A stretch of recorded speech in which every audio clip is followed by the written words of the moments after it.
তিন দিনব্যাপী ওয়াজ মাহফিলের জন্য যশোরের শহরতলির পুলেরহাট এলাকার এই মাঠটি প্রস্তুত করা হচ্ছে। জায়গা বাড়াতে ভেঙে ফেলা হয়েছে মাঠের এক পাশে থাকা দুটি বাড়ি, যার একটির মালিক শিক্ষক শওকত আলী। রোববার এক সংবাদ সম্মেলনে ভুক্তভোগী শওকত আলীর স্ত্রী হাফিজা খাতুন দাবি করেন, ২০১২ সালে জালাল উদ্দিনের কাছ থেকে ৬.৬০% জমি কিনে বাড়ি নির্মাণ করেন তারা। পরে সেটি ভাড়া দেয়া হয়। পাশেই আদ-দ্বীন সখিনা মেডিকেল কলেজ হাসপাতালে স্থাপনের পর থেকে শুরু হয় নানা হয়রানি। দেয়া হয় জমি বিক্রির প্রস্তাবও, তা গ্রহণ না করায় গত ১৮ ডিসেম্বর আদ-দ্বীন ফাউন্ডেশনের ২০ থেকে ৩০ জন এক্সকেভেটর ও বুলডোজার নিয়ে শওকত আলীর বাড়ি যান।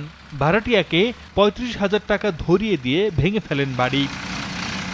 ভুক্তভোগী ও স্থানীয়দের অভিযোগ, মাহফিল করার নামে আদ-দ্বীন ফাউন্ডেশন এই জমি দখলের প্রক্রিয়া চালাচ্ছে।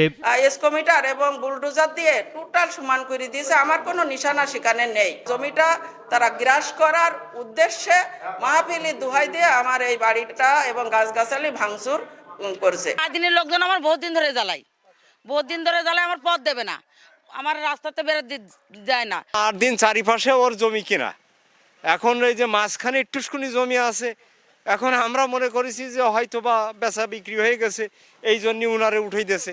বিষয়টি নিয়ে সংবাদ সংগ্রহে গেলে সময় সংবাদের প্রতিবেদককে বাধা দেয়া হয়। পরে অভিযোগ অস্বীকার করে আল-দ্বীন কর্তৃপক্ষ দাবি করে ভাড়াটিয়া স্বেচ্ছায় চলে গেছেন। এই মাহফিলটিকে বিতর্ক সৃষ্টি করার জন্য কোন একটি মহল এই সমস্ত বিতর্কগুলো তুলছে বলে আমাদের বক্তব্য। এদিকে জেলা প্রশাসন জানিয়েছে, অভিযোগ পেলে তদন্ত করে নেওয়া হবে ব্যবস্থা।